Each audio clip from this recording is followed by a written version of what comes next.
Nikki Lowe, and welcome to the Wisdom for Working Mums podcast show, where I share insights and interviews that support women to combine their family, work and life in a more successful and sustainable way.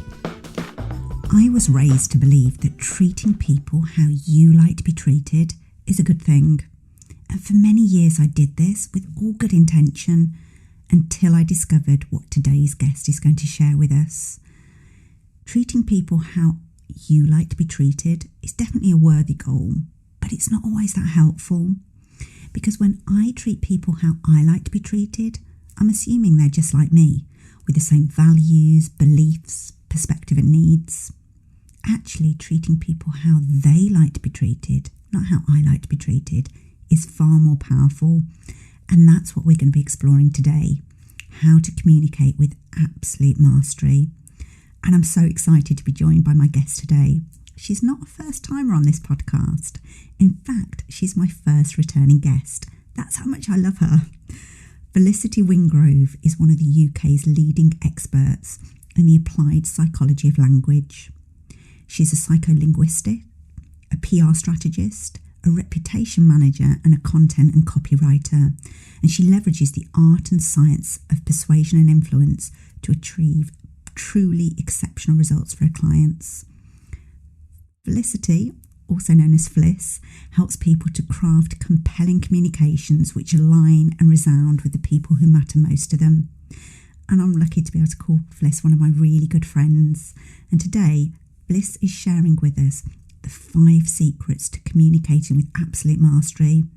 And what she shares we can use in the boardroom and also around the kitchen table to take positive control of how we're perceived, truly own our space, and powerfully and ethically influence the people who matter most to us. This episode is brought to you by my 7 days to more resilience experience. Do you need a resilience boost? I think most of us do after the last 12 months. If you do, come and join me on my free 7 days to more resilience experience. I'll be giving you practical insights to boost your resilience as a working mum. Each day for 7 days, you'll receive an email with a quick and easy insight to try out. What you'll get from this are really new insights into resilience. I'll be kind of busting some of the unhelpful myths that we've probably gained about resilience. Will support you to kind of find sustainable ways to boost your resilience. They'll be practical and profound, really bite-sized, and they're based on scientific research to boost your resilience. And they're each designed for busy working mums, so they're really easy, quick, and don't take much time.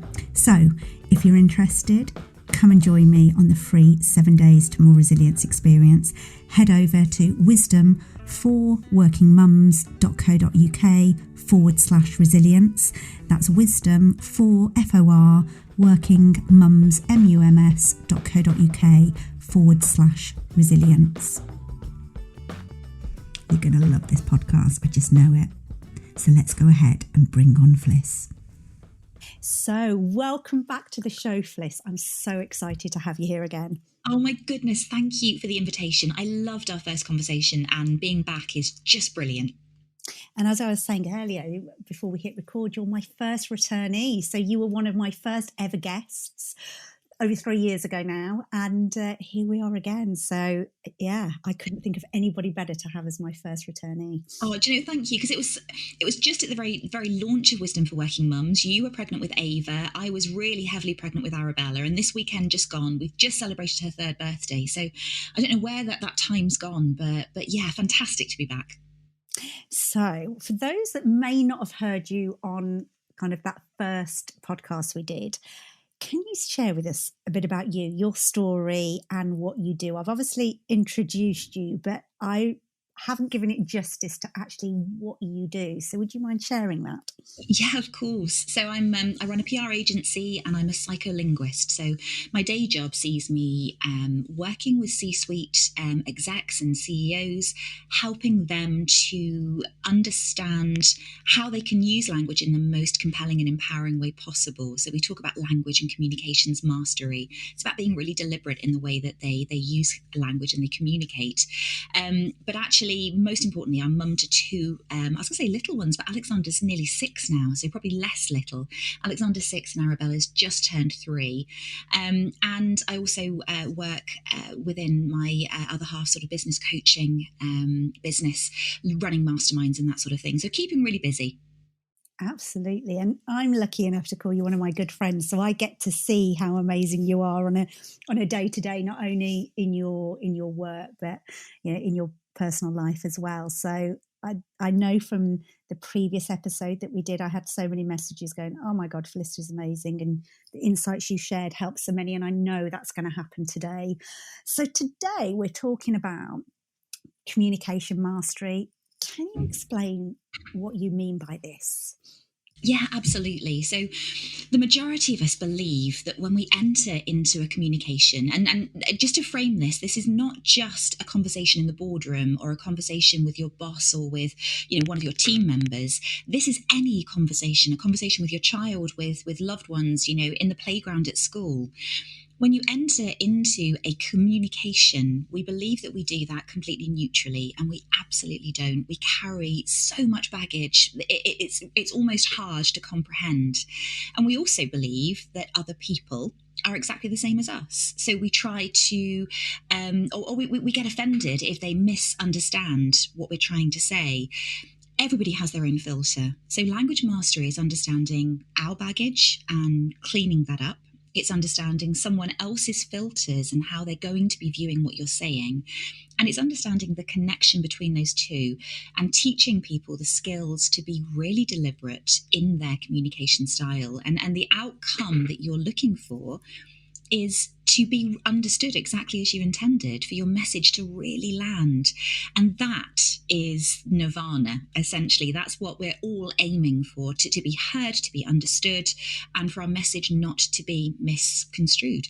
And I know that you talk about how passionate you are about this, and you have a particular kind of view of this across kind of the world, really. Would you mind sharing that insight? Because I think that when I hear you say it, it really kind of gives me my spine tingles. Oh, bless you. Absolutely. So I genuinely believe that the majority of the world's dis-ease and disharmony comes from miscommunication. And without wanting to sound like a beauty queen, I do believe that if we can all achieve an element of language mastery, an element of understanding around the use of empowered language, we essentially, let's face it, we can achieve world peace. We can achieve what everyone's always set out to do. I love it. And I think what I think you're really good at putting across with this, and why I love how you talk about this, Fliss, is that you're very kind of values driven. This is about ethical communication, isn't it? About doing it naturally, but kind of just cleaning up our language. Oh, completely. I grew up in the 80s when NLP, neuro-linguistic programming, was first kind of coming of age. I mean, it had launched decades before that, but it was when it was really popular, and it was all about language being done to you. Secondhand car salesmen were taught how they can put you at your ease in a really nefarious way. A win for them could not be a win for you. It's very much that model of, I win and you lose. I do this to you. I convince you by engaging your subconscious. And what it meant, as people began to become more aware of some of these techniques, it put people on their guard. It was the exact opposite of what we wanted. And actually, I believe that if we understand the power of language and what it can achieve and how it can be used to persuade and influence, actually, we can then create conversation and communication that is a win for everybody. And only when a conversation is a win for me and a win for you can it truly be empowered language. Yeah, I love that.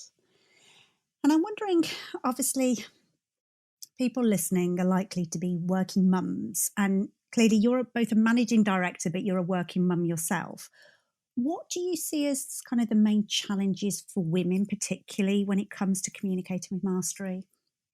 Oh, we have so much more on our plate than anyone who heard the first interview that we did, the first podcast, will know that I am really blessed to have an equal partner in business and in life, and a very switched on cookie. Al is a very grounded chap, who is not remotely intimidated by his success, my success, anyone else's success. So in no way am I doing him down, but as a working mum, I have so many more stakeholders than he does, even though we co-parent. And the challenge comes that for him, things like boundaries are very straightforward. He can be quite binary, and his approach is very typically masculine.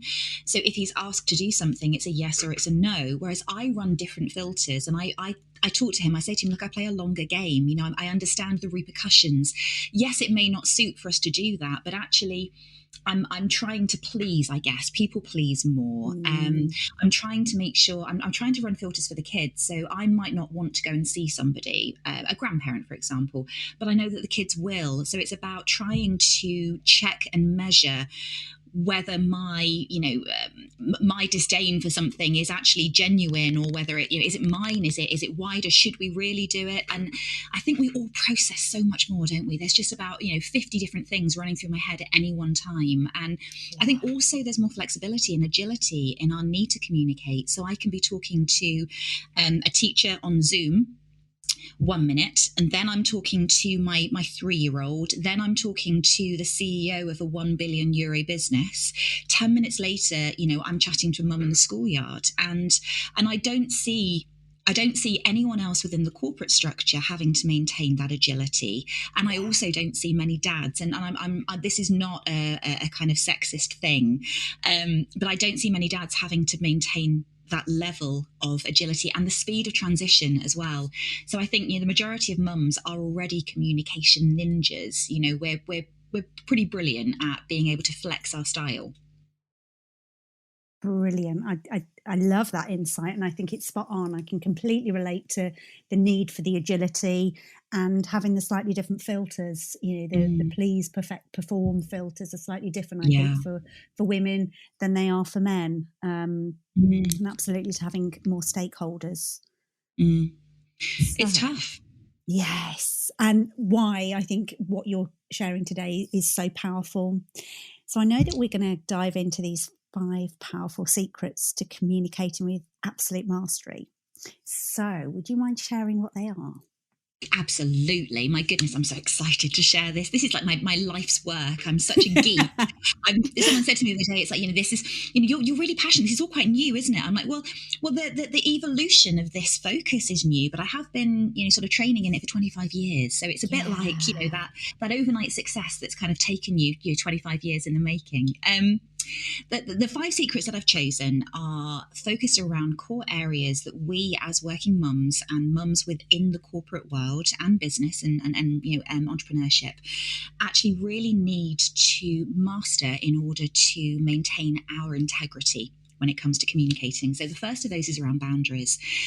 We touched briefly on the difference between perhaps mums and dads in terms of their boundaries, and some of the filters that we have running that will make it more difficult for us to exert those boundaries. And I don't know how your listeners find it, but I tend to find Christmas time, I really have to lovingly exert boundaries because everybody wants to see the kids, and that's amazing. And I'm running the filter that, of course, I want the kids to see their family, particularly as we're coming out of this, sort of post-pandemic, various lockdowns. It's really important to have that connection, and I'm running all of this narrative in my head about how important it is. But actually, do you know what? It's also important that they have space, that they have time to play with the toys that they've just unwrapped. So actually, boundaries and loving boundaries are important. There are times when we as working mums don't want to or can't simply say no. So one of the techniques that I teach is to use language to lovingly exert a boundary. What you do is you acknowledge what someone has asked you, and you acknowledge that fully. And I'm going to frame that in just a mo. You then future pace what actually is going to happen, and then you do a check-in. And that's really important, that it's a check-in and that it isn't an asking if that's okay or asking for permission, because this is about you maintaining your power. So, for example, if you'd invited me, pop over on Christmas afternoon, I really don't want to do that. What I would say to you, I would use a word like absolutely, for example. I'm going to acknowledge what you've said. I'm going to say absolutely. It would be fantastic to see you over Christmas. I might choose to say Christmas Day doesn't work for me, or if I don't feel able to, if we're talking about a work setting, for example, sometimes we can't say that. What I might say is, looking at the diary or looking at our schedule over Christmas, Boxing Day or the 27th work really well. We can be free all day to best suit you. So you're future pacing. It will be fantastic to come and see you, to spend some time, for the kids to play. Does lunch or dinner work better for you, for example? So you're giving them, that's the check-in. Does lunch or dinner work better for you? Or you might say, how does that land for you? How does that work for you? What you're not doing is saying, is that okay? So you can see that framework. It's a really simple framework. It's very modular. You're acknowledging what they're saying. You're future pacing what is actually going to happen. You're checking in. But it's a really empowered way of setting a boundary. And no one can accuse you of being anything other than really positive. You're trying to make this happen. I love that. You do it so gracefully, Phyllis, and I get to see some of your communications, and it's like liquid gold, and you're like, and to see the structure that you use is really brilliant, because I'm sure people listening can kind of go, yeah, I can do that, acknowledge it, future pace and check in, and to hold that as a framework. And it might take us a little while to have it as effortless as you do, but you've given us kind of the bones to make that happen. Thank you for that, and it's a really simple thing, but actually once you start using it, you feel really powerful, because what you're doing is this is about it going back to being a win for everybody. If you just said yes, it wouldn't be a win for you. If you just said no, it probably wouldn't have been a win for the other person, because we all run our filters, don't we? And they might well have been offended, or they might well have misunderstood or put their own meaning on it. This baggage that I was talking about, that they might be running the filter, well, she doesn't want to come and see me. Maybe I'm not as important to her as she thinks, particularly if you're looking at things like in-laws. There's always going to be their own sort of narrative about their boundaries. I know my mother-in-law is hugely respectful and lovely and loving, but there are times when she'll suggest something really quite tentatively, and I'll say to her, don't worry, it's fine. If it doesn't work, I love you, I'll be able to say no. But I can see her trying to be perhaps a little bit more respectful than perhaps my own mum, who relies on the fact that I absolutely will say no. Does that make sense? Totally. And what in coaching language, I talk about having backbone and heart. So one of the things that a good coach does is have that backbone to hold the boundary and hold the challenge and tension and discomfort, but also doing it in a kind of non-judgmental, compassionate way. And what it's making me think is absolutely having that type of language framework allows you to have both backbone and heart about hold what's important, but do it in a kind of compassionate way. Absolutely. And what you find when you start exerting boundaries in a loving way is that people feel more empowered to do the same. It's almost like you're being this exemplar, you're setting the space, and you're telling the universe actually that your boundaries are important. Magic starts to happen, and the reason I always choose boundaries as my first of these sort of 5 secrets to empowered language. Once you start holding space, you create space for other things to happen. Yeah. And I can just imagine it, somebody thinking, right, I've got to leave by 5 o'clock to go and do the nursery pickup, and my boss has just asked me to join a conference call.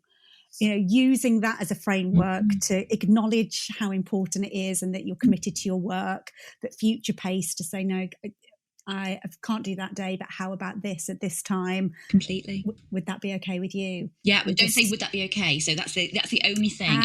Yes. It's so easy to fall into that, because what we do when we check in, and I did it with you before, is that okay?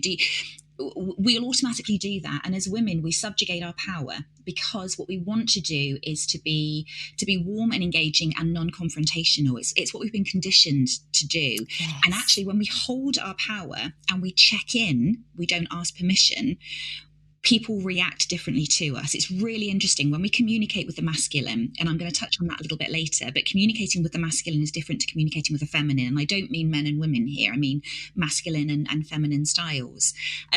Communicating with the masculine, a check-in is actually acknowledged as a level power word, essentially, or phrase, rather than kind of a subjugating one.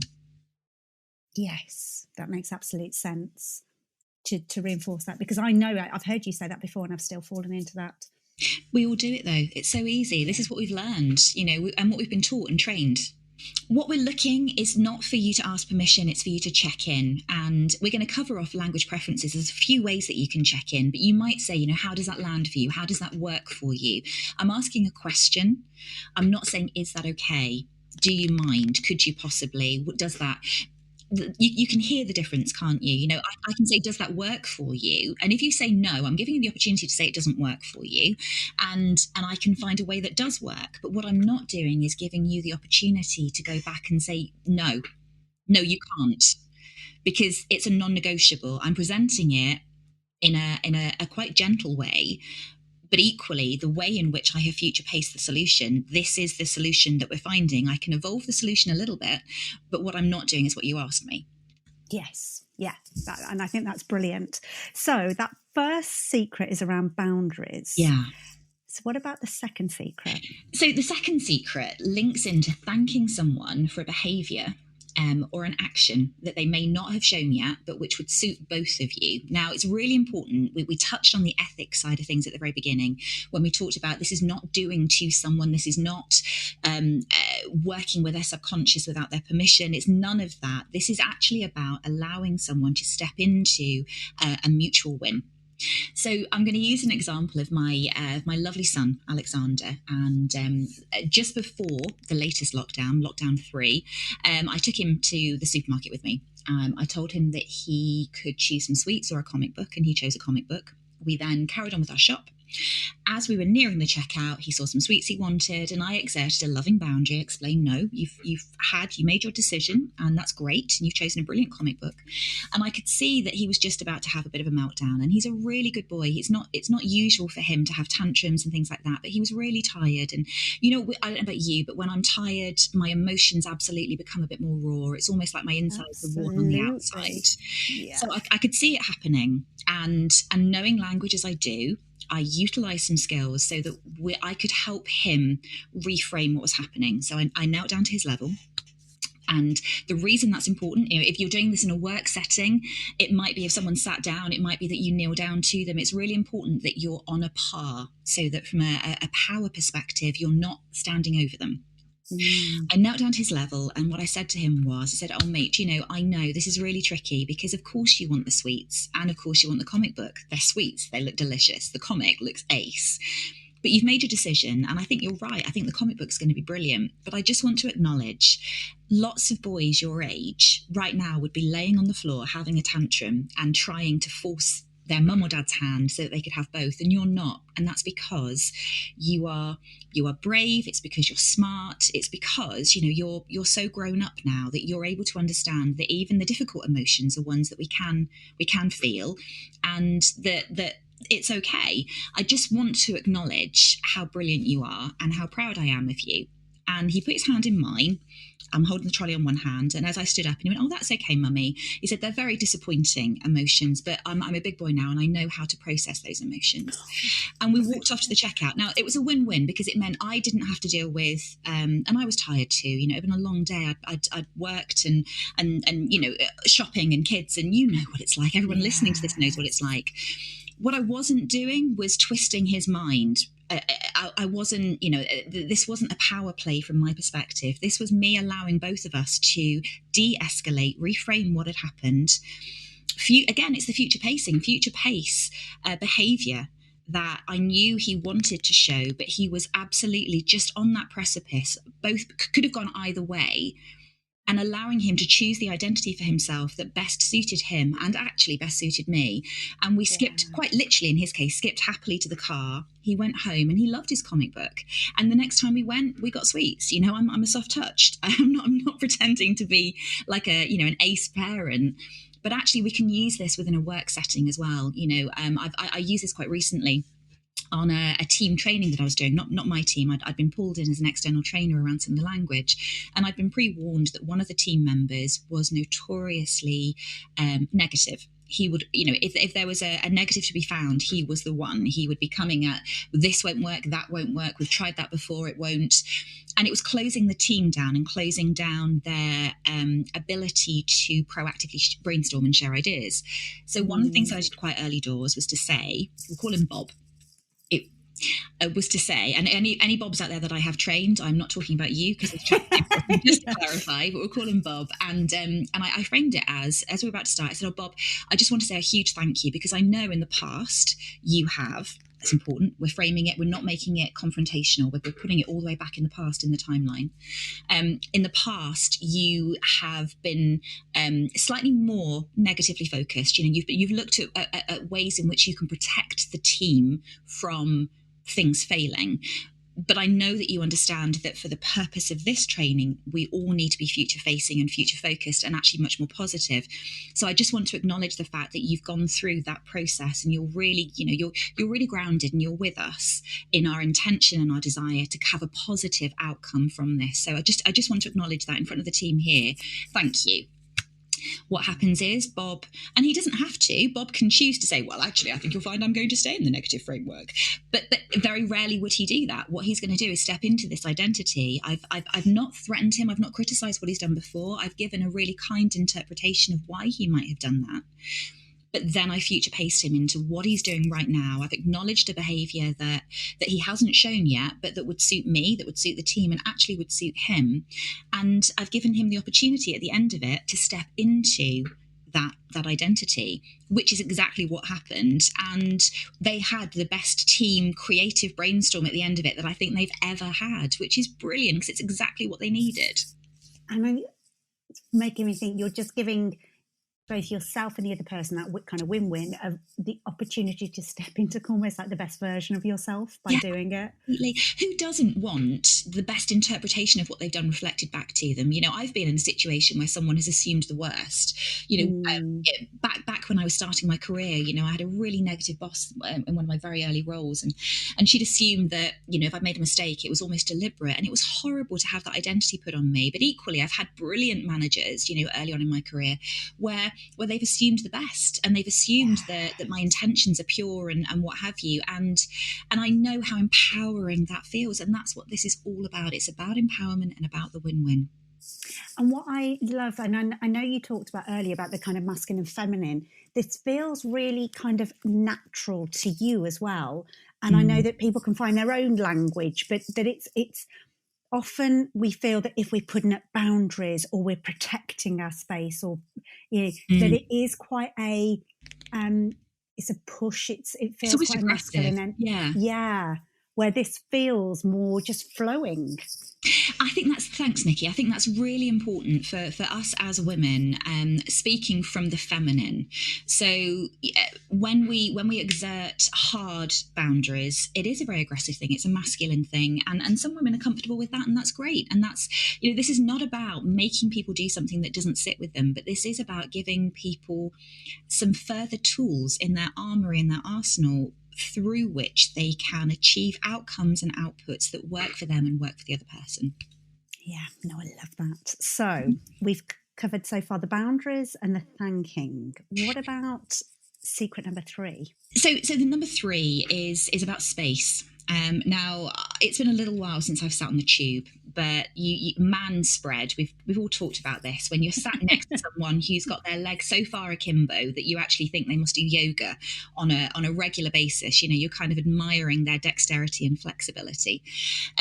Women tend to physically take up less space. I see this in the boardroom all the time, and men will kind of spread out. I actually make a point when I sit down of putting my coffee I almost imagine a square in front of me on the boardroom table. I'll put my coffee quite far in the top right hand corner, and I'll make sure that I don't keep everything small and neat, and I will stretch out a little bit more. I will open up my shoulders and lean backwards and just feel comfortable in taking up physical space. But from a language perspective, actually, we need to take up space too. Women, on the whole, talk much faster than men.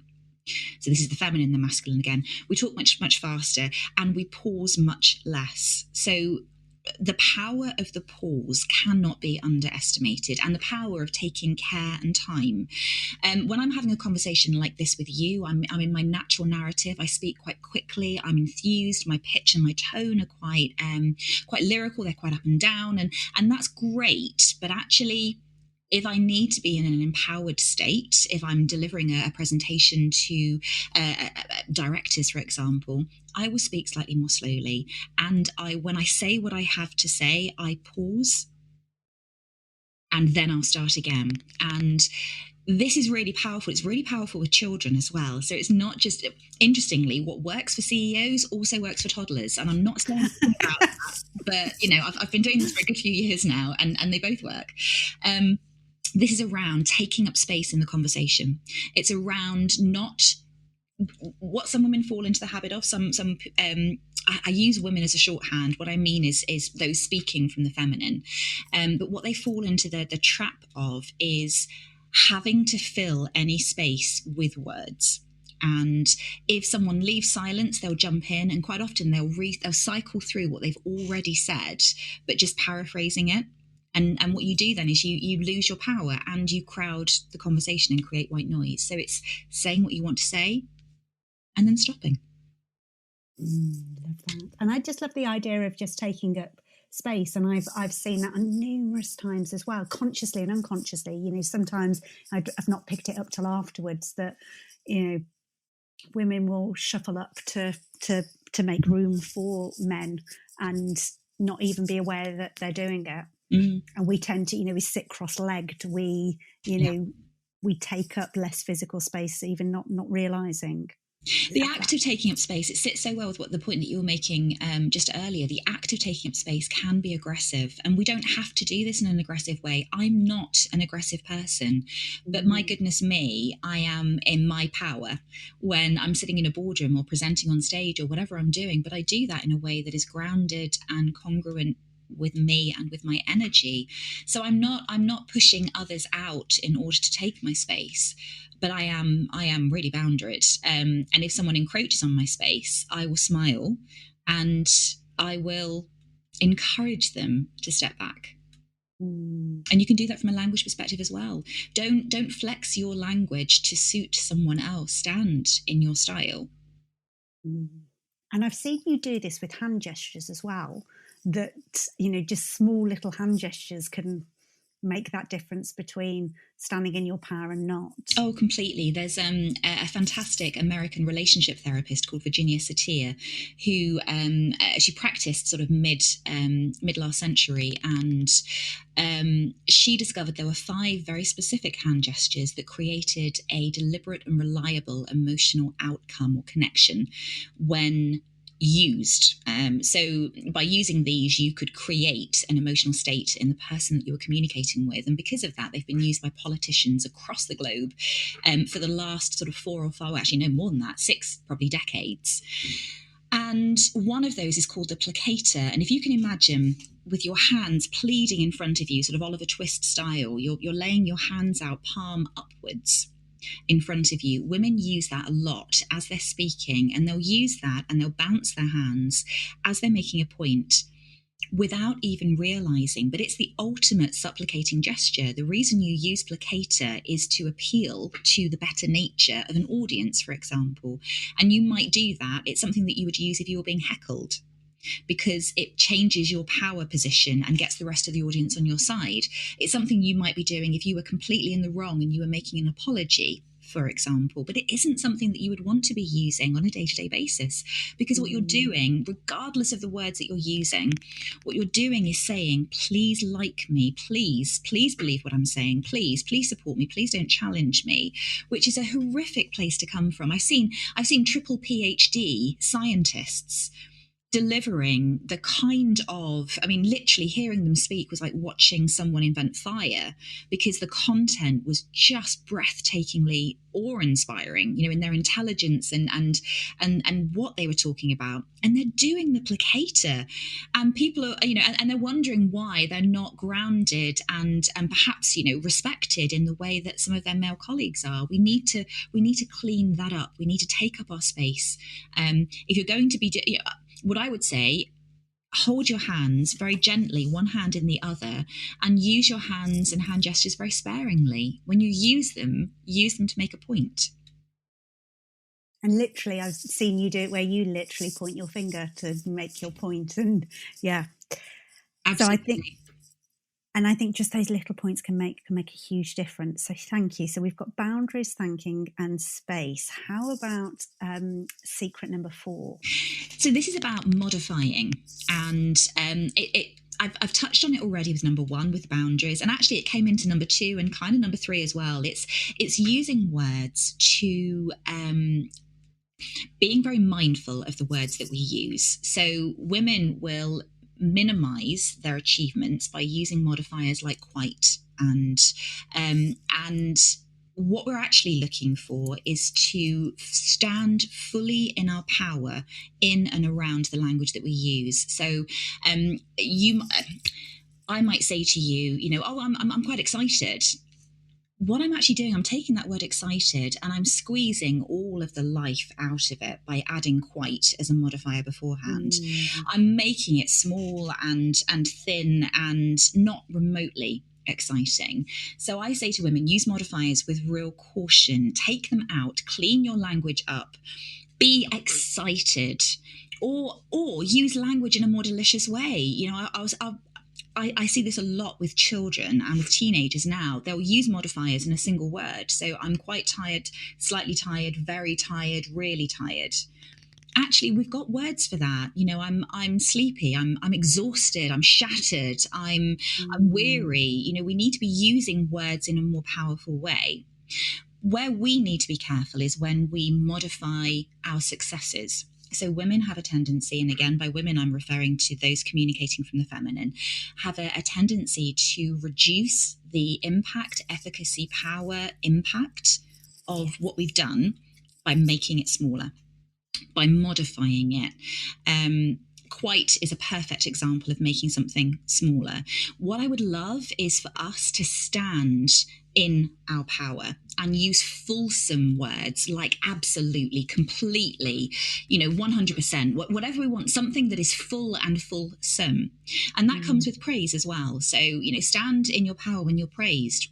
I don't know about you, but I have seen so many times, and each time it just makes me want to weep. Someone heap praise, deserving praise on a woman, and her say, oh, it's nothing. No, honestly, no, it was nothing. It clearly wasn't nothing. You've impacted that person. What would happen, or what would need to happen for you to be able to stand there and say, thank you? I tell you what, the first time you say it, oh my goodness, it kind of makes the muscles on the sides of your bum and your legs really tense up, because it's just you're like, oh, that feeling when you kind of go like, oh God. But you make yourself stand there and you just thank someone. So you just say thank you. You were amazing then. Thank you. Not, oh no, honestly, nothing. No, I see. I used to do this. I love your dress. Oh God, yeah, I got it in the sale. It was only £10, or I got it from the charity shop. No. You're not allowing that the person that's communicating with you the gift of giving you the compliment. You're taking their compliment and you're throwing it back at them, and it's horrible. It's a gift they've given you. Give them a beatific smile and say thank you. And if you feel confident enough, tell them how that served you. Thank you. That's really made my day. Absolutely. And I talk about this a lot with my clients around, actually, we all want to have kind of a healthy self-esteem. And I always liken it to having the trunk of a tree that's really kind of healthy. And for us to have that strong trunk, we need to give it nutrients. We need to water it, give it nutrients, and taking those compliments and drinking them up rather than dismissing them, or even getting a chop axe out and chopping at your trunk and, oh no, it was nothing really. I'm really terrible at this. That was just a fluke. And just allowing that to land completely is so powerful. If there's one thing that everyone listening to this can take away, if you can just once say thank you in the next couple of days, just say thank you the next time someone gives you a compliment, and sit in the discomfort but with a smile on your face. Just allow yourself to feel a little bit uncomfortable and just see what happens, because what I think you're going to see is the other person really smiling, and then you both going on with your day. That the world is not going to the world's not going to end. It's not going to stop turning on its axis. No one's going to suddenly go, hey, you're arrogant. Not going to happen. They're just going to be pleased that you're standing. And I think this is the other thing as well. I get so passionate about this, Nikki, but we are modelling this for our children. Yeah. We as mums are living all of this in real life in Technicolor, but we're also modelling it for our children. And I don't want my 3-year-old daughter to feel that she has to make herself smaller or throw away compliments because someone once told her that she didn't deserve to take up that space. No, It's not going to happen. It was the most beautiful thing. She chose her own outfit at the weekend on her actual birthday, and she wore a pink tutu party dress, a kind of furry hat that was actually made. It was a skin to go over her riding hat, and she was on her scooter, and I can't even recall. She might have had heels on or whatever. It was the most amazing outfit ever. And I lifted her up, and she looked in the mirror. She went, "Oh yes, I'm beautiful." And I put it back down again. I thought, brilliant. That is how we should be. We should all be. Yes, we are. We are beautiful. Yeah, absolutely. And, all the research shows by the time it kind of hits 7 onwards, that starts to reduce, and it takes a lot more effort on our part. And I think you're right. And they're watching us do it. So if we can role model it, there's hope for them not losing it. Oh, completely. And so the final secret number 5, what one's that? So this is that your truth is not the truth.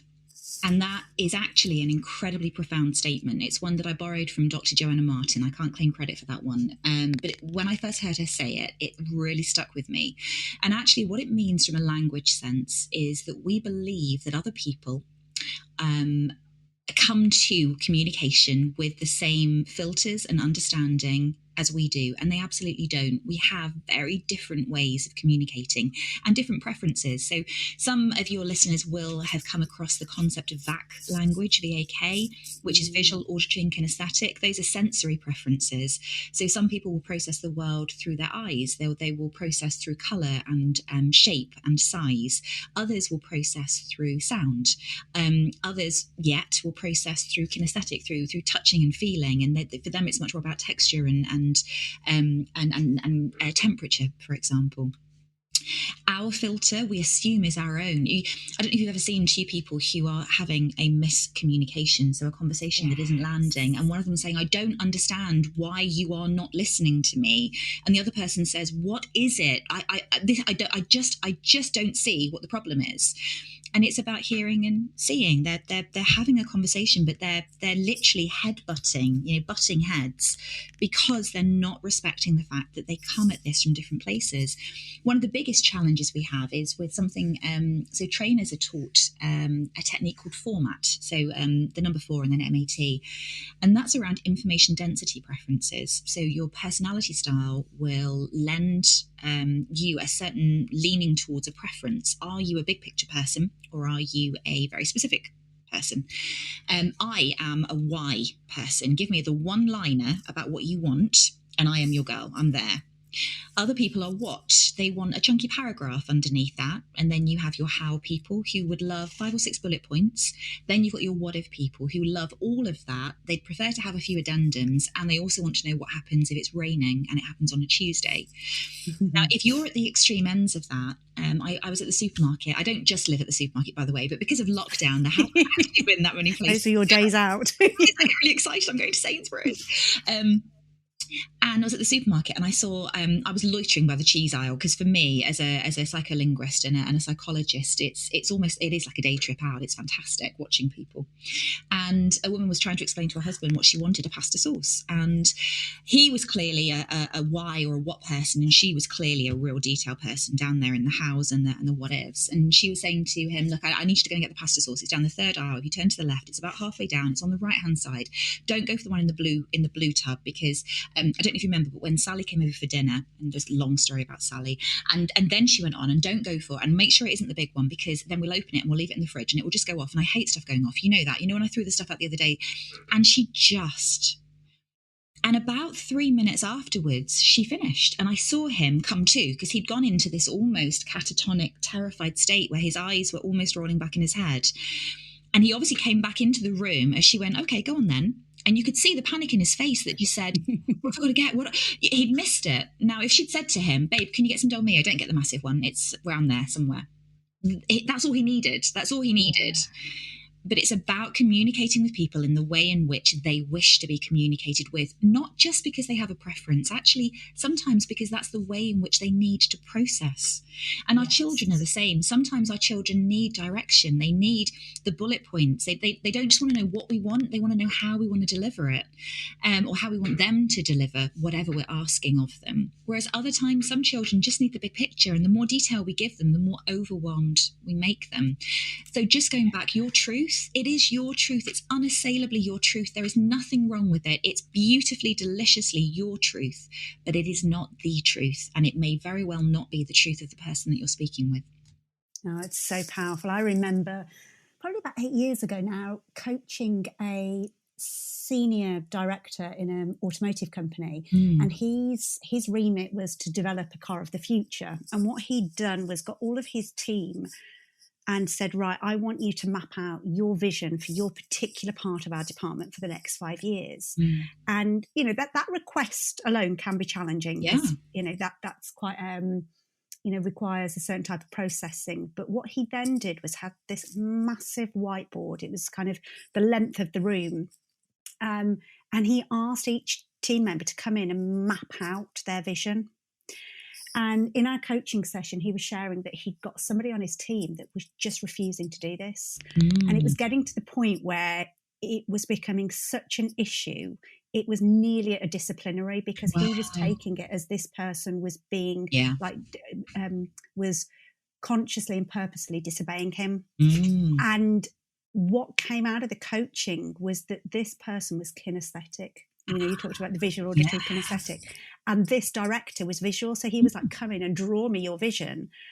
And for that person, it felt so alien. He wasn't doing it because he literally couldn't. Yeah, absolutely. And when he had that insight and he sat down and had a conversation and allowed him to be in his preference, it transformed their relationship. So I know that you talk about, it's almost like going to a foreign country, isn't it? Just speaking louder and hoping in your own language, hoping that they'll understand. And that's what we do, the majority of us, even as mums. You know, we don't necessarily reflect and recognise the fact that our children may have different language needs and requirements to us. I know that both of my children need to be, I'm going to say briefed, because that's what I would use in a corporate setting, but they need to be briefed differently in terms of what might be happening or what our expectations of them are in a certain situation. And I recognise that, and I'm able to flex my language. But even in a top line sense, doing the equivalent of going to Spain and ordering your breakfast in English loudly and slowly and thinking that that is enough, it's never going to be enough. You know, the rest of us are going to be sitting there curling our toes thinking it's like, you could have, you know, Google Translate, come on. You know? And that's what I'm talking about here. This is Google Translate. This is the equivalent of allowing you to just start to make leanings and reflections based on someone else's potential preference. This isn't about changing who you are. This is about you having the agility and the dexterity and the flexibility to adapt. Yes. And thank you for empowering us with those kind of 5 secrets, because just holding those in our mind, even if there's just like one that you take away, that can make such a difference. And we can make a difference, Nikki. That's the thing. As mums, as working mums, you know, we have the ability to change our world and change the world. And I'm going back to my beauty queen thing, but I do want world peace. I do want harmony. I want people to be able to communicate authentically, powerfully, in the most compelling way that they can, to make their difference. And that may just be their difference within their team or within their family, or it may be their difference within their country or their organization or the globe. But we have the ability to make change. And I can't wait to see what the years ahead, you know, what they have in store for us. And thank you for role modelling it so beautifully, because just hearing you speak is like a work of art. I love it. So if there's just one thing that you hope a working mum who's listening to this takes away, what would you want that to be? That you have the power, that you have the power to shape your reality from here on in. language is not something that is like oxygen. People assume that language is just out there. Actually, language is something that you can harness, that you can use to achieve everything that you want it to. Forget the rules that you were taught at GCSE or A-level or even degree level. Forget all of that and see language as a living, breathing thing, that a vehicle for you to achieve the outcome and the output that you most desire. And bring awareness. Bring awareness to what you're saying and how you're saying it and what that might mean. Bring awareness to other people. Even that alone can probably revolutionize the relationships and the communication that you're going to have. And actually, that's one thing that you've really done for me, Fliss, is that I was taught grammatically how to speak and write. And what you've done is you've taught me from a psycholinguistics that's different to how we would write grammatically correctly. Completely. You burn the rule book. Don't just rip it up, burn it. I mean, the first year of my degree was grammar and syntax and sentence analysis, and it was all the rules about what you should do. And then the next 2 years and my postgrads have all been about why that's rubbish and why we don't need to be held back by archaic rules, because language, think about the best orators, the Winston Churchills of the world that galvanized a country at a time of war and crisis, the Martin Luther King Jr.'s who led a movement of absolute change. They didn't abide by grammatical constructions and by, rules of oration. They took language and they used it as their vehicle to achieve the change that they wanted to see in the world. Love that. So I'm sure people are going to want to learn more about you, your work. Where can people find out about you? LinkedIn is my absolute love platform. I love LinkedIn. I've met such amazing, interesting people on there, particularly through lockdown.